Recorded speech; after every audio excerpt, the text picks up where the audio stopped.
Through the Bible via FEBC Radio. Join us in discovering the beauty and mystery of God's Word. Each study is amazing in its own way. Let's begin.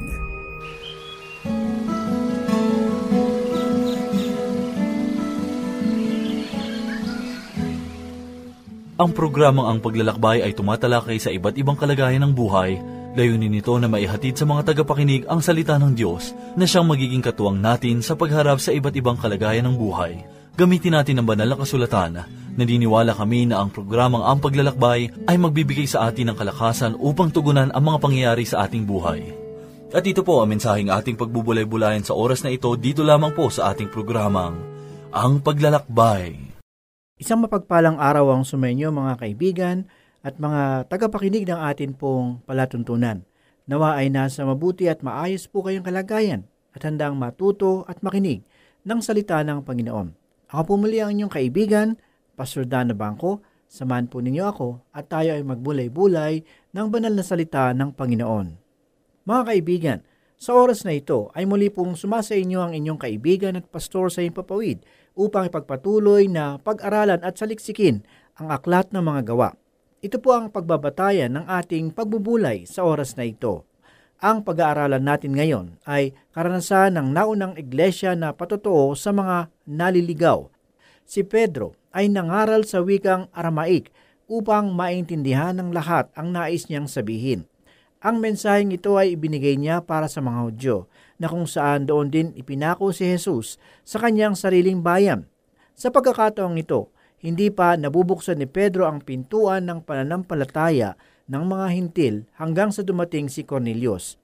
Mayroong tatlong pagpapahayag tungkol sa mensahe ni Pedro sa mga Hudyo. Una, ipinaliwanag niya kung ano ang magaganap tungkol sa pagparito ng banal na Espiritu. Pangalawa, ipinahayag niya kung papaano muling nabuhay si Kristo Jesus. Ang pangatlo, ipinahayag niya kung bakit kailangang maligtas ang mga makasalanan.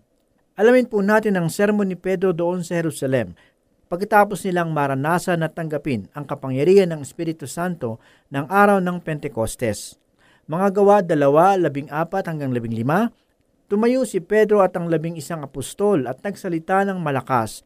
Mga kababayan at mga naninirahan sa Jerusalem, pakinggan ninyong mabuti ang aking sasabihin. Hindi lasing ang mga taong ito gaya ng palagay ninyo sapagkat ikasyam pa lamang ng umaga. Una, ipinahayag ni Pedro kung ano ang magaganap sa pagparito ng banal na Espiritu. Ang masasayang pagsamba ng mga mananampalataya ay hindi nangangahulugan na sila ay mga lasing. Ito ay pagpapatotoo lamang ng kanilang karanasan na sila ay nangapuspos ng banal na Espiritu. Palibhasa, ang mga Hudyong Ortodoks ay hindi kumakain o umiinom ng tubig hanggang ikasyam ng umaga tuwing araw ng Paskwa o banal na araw. Kalimitan na kanilang ginagawa ay umiinom lamang ng alak.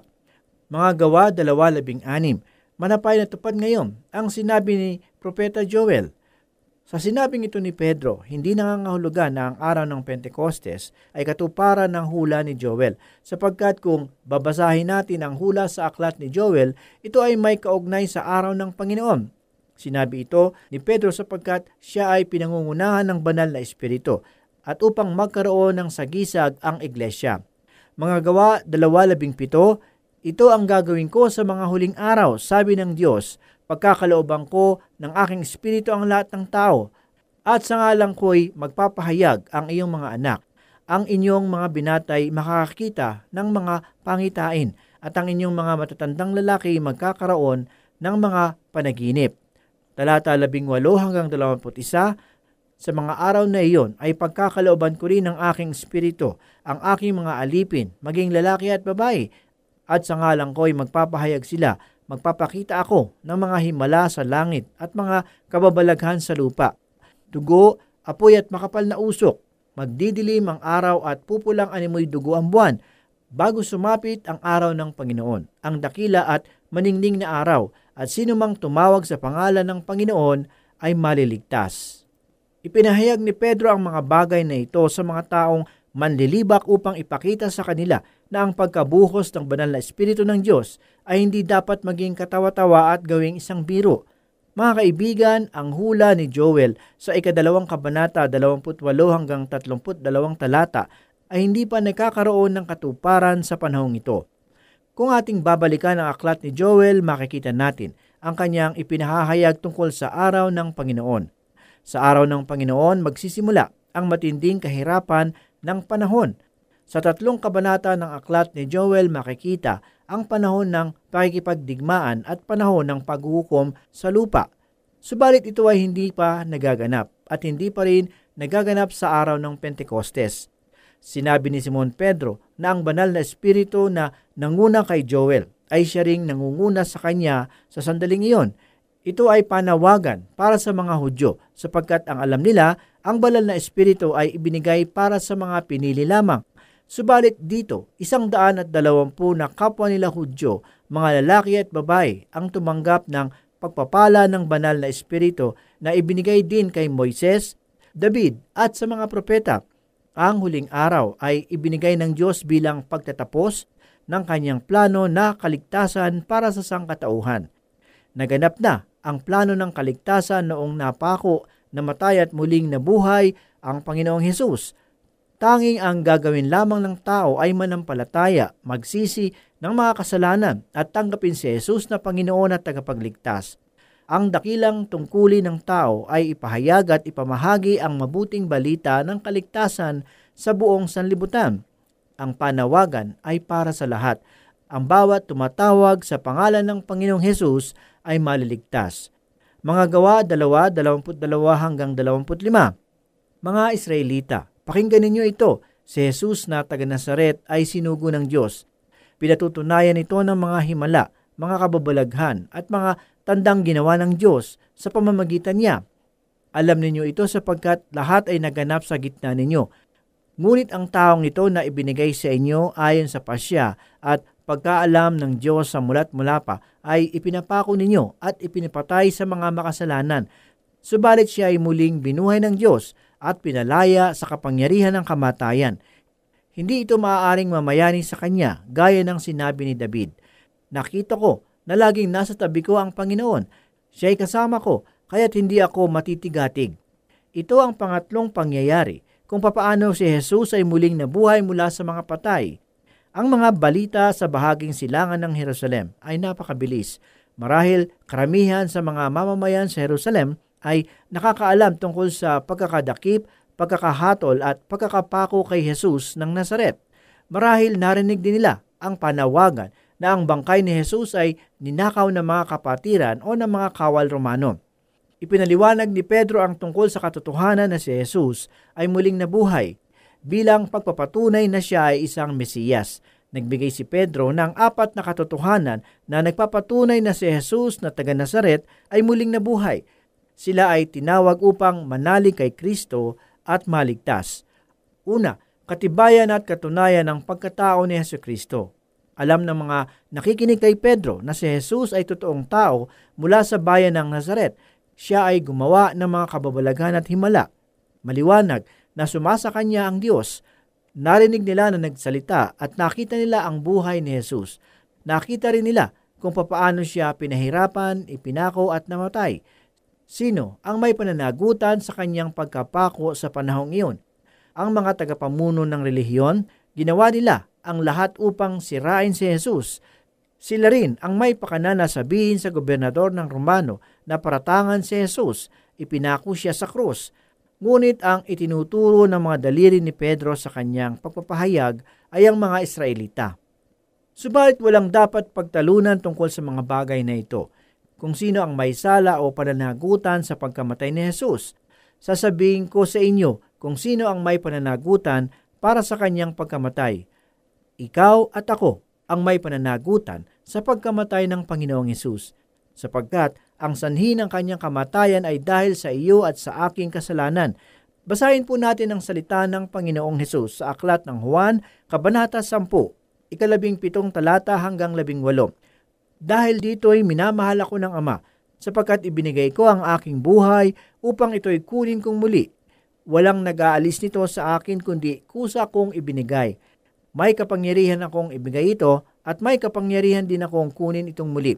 Tinanggap ko ang utos na ito na mula sa aking Ama. Si Pedro ay nangusap sa mga taong may kinalaman sa pagkakapako kay Jesus. siya ay pinatay sa kamay ng mga makasalanan. Mga kaibigan, ang pagkamatay ni Kristo Jesus ay hindi pinakamahalagang bahagi ng mensahe ni Pedro, sapagkat ang mahalagang mensahe ay ang muling pagkabuhay ni Kristo Jesus. Ito rin ang unang mensahe na ibinahagi sa unang iglesia.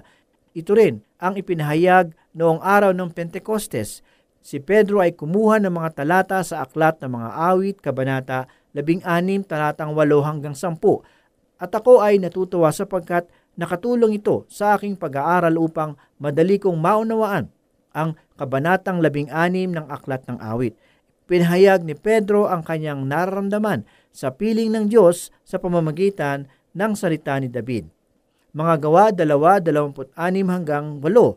Dahil dito, nagalak ang puso ko at umawit sa tuwa ang aking dila, at ang katawan ko'y nahihimlay na may pag-asa, sapagkat ang kaluluwa ko'y di mo pababayaan sa daigdig ng mga patay, at hindi mo itutulot na mabulok ang iyong banal. Ituro mo sa akin ang mga landasing patungo sa buhay, dahil sa ikaw ang kasama ko, ako'y mapupuspos ng kagalakan. Ito ang pangalawang katibayan na ibinigay ni Pedro na si Kristo Jesus ay buhay, sapagkat hindi niya pababayaan na ang mga mananampalataya na sumasamba at nananalig kay Kristo ay manatili sa daigdig ng mga patay.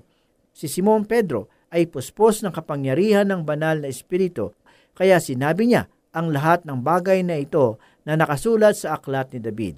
Mga Gawa 2:29, mga kapatid, masasabi ko sa inyo ng tiyakin na ang patriarkang si David ay namatay at inilibing. Naririto ang kanyang libingan hanggang ngayon. Nang panahong iyon, si Simon Pedro ay nakatayo sa templo at itinuturo ang libingan ni David. At kanyang sinasabi na si David ay hindi na makakapagsalita ng tungkol sa kanyang sarili, sapagkat ang kanyang buto ay naroroon sa tuktok ng burol. Ang kanyang libingan ay naroroon. Walang kumuha sa kanyang katawan. Hindi siya maaaring makapagsalita para sa kanyang sarili. Subalit alam ko at alam ninyo na kahit walang kumuha sa kanyang katawan, siya ay muling bumangon mula sa mga patay at paroroon sa piling ng Diyos. Mga Gawa 2:30 hanggang 1. Siya'y propeta at talalaman niya ang pangako sa kanya ng Diyos, na magiging haring tulad niya ang isa sa kanyang mga inapo. Ang muling pagkabuhay ng Mesiyas ang nakita at hinulaan ni David nang kanyang sabihin, hindi siya pinabayaan sa daigdig ng mga patay at hindi itinulot na mabulok ang kanyang katawan. Ito ang ipinahayag ni David sa 16 na kabanata sa aklat ng mga awit. Ipinahayag niya ang tungkol sa muling pagkabuhay ni Jesus. Marahil sasabihin ninyo, binasa ko naman ang awit kabanata 16, subalit hindi naman ito ang ipinapahayag. Mga kaibigan, dito sa 2 kabanata sa aklat ng mga gawa, mayroong banal na espiritu na nagpapaliwanag ng aklat ng mga awit. Kung babalikan muli natin ang kabanatang 16 ng awit, alam na natin na ang ipinapahayag ng kabanatang iyon ay tungkol sa muling pagkabuhay ni Jesucristo. Mga Gawa 2:32, itong si Jesus ay muling binuhay ng Diyos at saksi kaming lahat sa bagay na ito. Ito ang pangatlong katibayan na si Kristo ay buhay, ang pagiging saksi ng mga mananampalataya. Si Jesus ay hindi nagpakita sa maraming tao sa kanyang muling pagkabuhay. Siya ay nagpakita doon lamang sa kanyang mga alagad at ibang mananampalataya na pinagbigyan niya ng kautusan at maging saksi sa kanyang muling pagkabuhay. Subalit mapagkakatiwalaan kaya ang mga saksing ito? Una, sa muling pagkabuhay ni Jesus. Kahit na ang mga alagad ni Jesus ay nagkaroon ng pag-aalinlangan, subalit kailangang papaniwalain nila ang kanilang mga sarili sa katotohanan, sapagkat hindi sila maaaring mangaral ng kasinungalingan. Nang sila ay naniwala na si Jesus ay muling nabuhay, ito ay kanilang ipinangaral sa iba at marami ang naniwala, sapagkat marami silang nakakita ng kababalaghan. Kaya marami ang naniwala na ang Panginoon ay totoong buhay, at ang mga saksing ito na nagpapahayag ng tungkol sa Diyos ay naging katiwala ng Diyos. Talata 33 hanggang 5, nang itaas siya sa kanan ng Diyos, tinanggap niya sa kanyang Ama ang pinangakong Espiritu Santo, at ito'y kanyang ipinagkaloob sa amin. Tulad ng inyong nakikita at naririnig ngayon, hindi umakyat sa langit si David, ngunit siya ang nagsabi, sinabi ng Panginoon sa aking Panginoon, maupo ka sa aking kanan, hanggang sa lubusan kong mapasuko sa iyo ang mga kaaway mo. Hindi pinahayag sa lumang tipan na ang mga banal ay umakyat sa langit. Kung meron man sa kanila ang umakyat sa langit, si David ang nagpahayag ng tungkol doon. Hindi niya ipinahayag na siya ay pumaitaas sa langit, subalit ipinahayag niya na siya ay nakaupo kasama ng Panginoon. Sinabi ng mga mananampalataya sa 2 Korinto 5:8, malakas ang loob kong iwan ang katawang ito na aking tinatahan upang manirahan sa piling ng Panginoon. Muling ipinahayag ni Pedro ang tungkol sa aklat ni David sa mga awit, Kabanata 110 unang talata. Ipinakita niya na si Jesus ay umakyat at naupo sa kanan ng Diyos, at habang siya ay naroroon sa kanan ng Diyos, siya'y patuloy na gumagawa. Kabanata 2:36, kaya't dapat malaman ng buong Israel na itong si Jesus na ipinangako ninyo sa krus, siya ang ginawa ng Diyos na Panginoon at Kristo. Si Simon ay nangaral ng tungkol sa muling pagkabuhay ni Kristo Jesus na namatay para sa kanilang kasalanan, subalit muling nabuhay. Talata 37, nabagabag ang kanilang kalooban ng marinig ito, at tinanong nila si Pedro at ang mga apostol, mga kapatid, ano ang gagawin namin? Ang mensaheng ito ni Simon Pedro ay nagdala sa mga tao ng matibay na paniniwala. Sumagot si Pedro, pagsisihan ninyo talikdan ang inyong mga kasalanan at magpabautismo kayo sa pangalan ni Kristo Jesus upang kayo'y patawarin at ipagkakaloob sa inyo ang Espiritu Santo. Ang hamong ito ay para sa mga taong tumanggap ng salita ng Diyos at nakapakinig ng kanyang mensahe. Sinabi sa kanila na magsisi at magpabautismo, talikdan ang mga kasalanan at lumapit sa Diyos. Sinabi sa kanila ni Pedro na ang pagbabautismo ay pagpapakita na sila ay nagsisisi ng kanilang kasalanan at lumapit na sa Diyos at nagtiwala sa Kanya. Ang pagbabautismo ay kinakailangan ng malinis na budhi sa pamamagitan ng pagsunod. Sa unang Pedro 3:21, ang pagbabautismo na siyang kalarawan nito ang naglilinis sa inyo ngayon, hindi sa pag-aalis ng karumihan ng laman, kundi bilang paghiling sa Diyos ng malinis na budhi sa pamamagitan ng muling pagkabuhay ni Kristo Jesus. Huwag nating isipin na ang pagbabautismo ay bahagi ng paglilinis, sapagkat kung ganoon nga, wala sana kahit isa ang naligtas sa Hebreo 11, sapagkat wala kahit isa sa kanila ang nabautismuhan. Sinabi rin sa kanila ni Pedro na sila'y pabautismo sa pangalan ni Kristo Jesus para sa pagkalinis ng kanilang kasalanan. Ito ay katibayan ng pagtitiwala sa Diyos na napatawad na ang mga kasalanan. Nakita ninyo na ang pagbabautismo ay pagpapahayag ng katotohanan na si Kristo ay kordero ng Diyos na nag-aalis ng kasalanan. Talata 39, sapagkat ang pangako'y para sa inyo at sa inyong mga anak at sa lahat ng nasa malayo sa bawat tatawagin ng Panginoong Diyos. Darating ang panahon na ang kanyang pangako ay matutupad na, ikaw at ako ay tatawagin niya upang alisin dito sa sanlibutan. Talata 40, marami pa siyang inilahad upang patunayan ang kanyang sinasabi na nananawagan siya sa kanila. Lumayo kayo sa masamang lahing ito upang kayo'y maligtas. Sa madaling salita, lumayo ka sa mga makasalanan at mapagkunwari at lumapit ka sa Diyos. Talata 41, kaya't ang mga naniwala sa kanyang sinabi ay nagpabautismo at nadagdag sa kanila ang mga 3,000 tao ng araw na iyon. Ito ang bilang ng mga mananampalataya na daragdagan ang mga mananampalataya sa araw-araw. Talata 42-7, nanatili sila sa itinuro ng mga apostol sa pagsasama-sama bilang magkakapatid, sa pagpipira-piraso ng tinapay at sa pananalangin. Dahil sa maraming himalang nagawa sa pamamagitan ng mga apostol, naghari sa lahat ang magkahalong pitagan at takot, at nagsama-sama ang lahat ng sumasampalataya, at para sa lahat ang kanilang ari-arian. Ipinagbibili nila ito, at ang pinagbilhan ay ipinamamahagi sa lahat ayon sa pangangailangan ng bawat isa. Araw-araw sila'y nagkakatipon sa templo, nagpipiraso ng tinapay sa kanilang tahanan, at nagsasalo-salong masaya ang kalooban. Nagpupuri sila sa Diyos at kinalulugdan ng lahat ng tao. Bawat araw ay idinaragdag sa kanila ng Panginoon ang mga inililigtas. Ang mga mananampalataya ay nagpatuloy sa paggamit sa templo para sa lugar na kanilang pinagtitipunan at gawain sa pagpupuri. Ang mga taong may bilang na 3,000 na mga bagong mananampalataya ay kinakailangan na maturuan tungkol sa salita ng Diyos at pakikipaghalubilo sa mga tao ng Diyos, sapagkat kung sila ay lalago, sila ay magiging mabisang mga saksi para kay Jesus.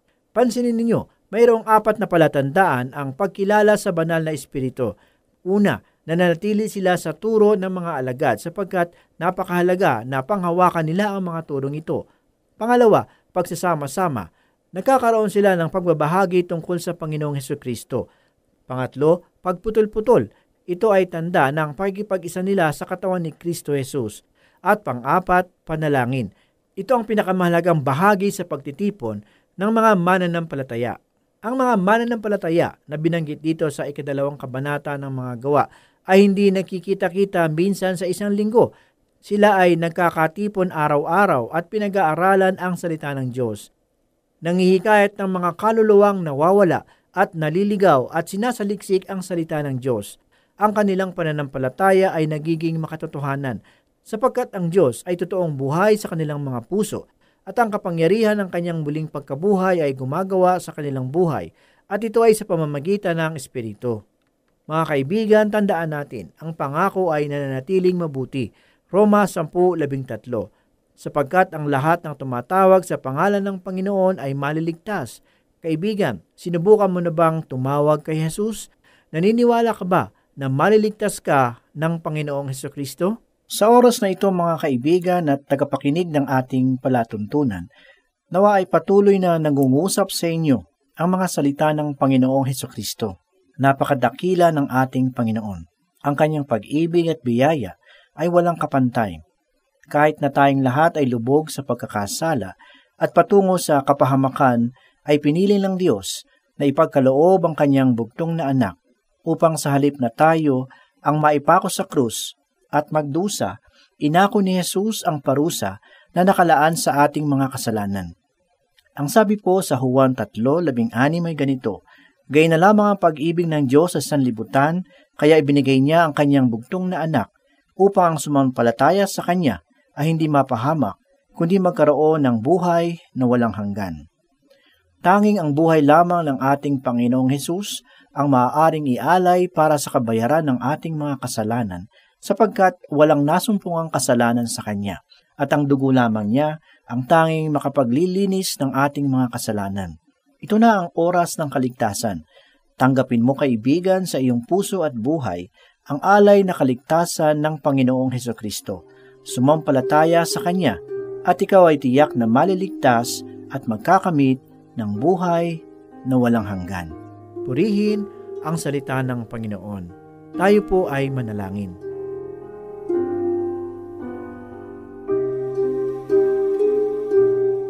O Diyos na buhay at makapangyarihan sa lahat, muli nagpapasalamat po kami sa oras na ito. Salamat po sa mga pagpapala na aming nasumpungan sa pagbubulay ng iyong banal na aklat.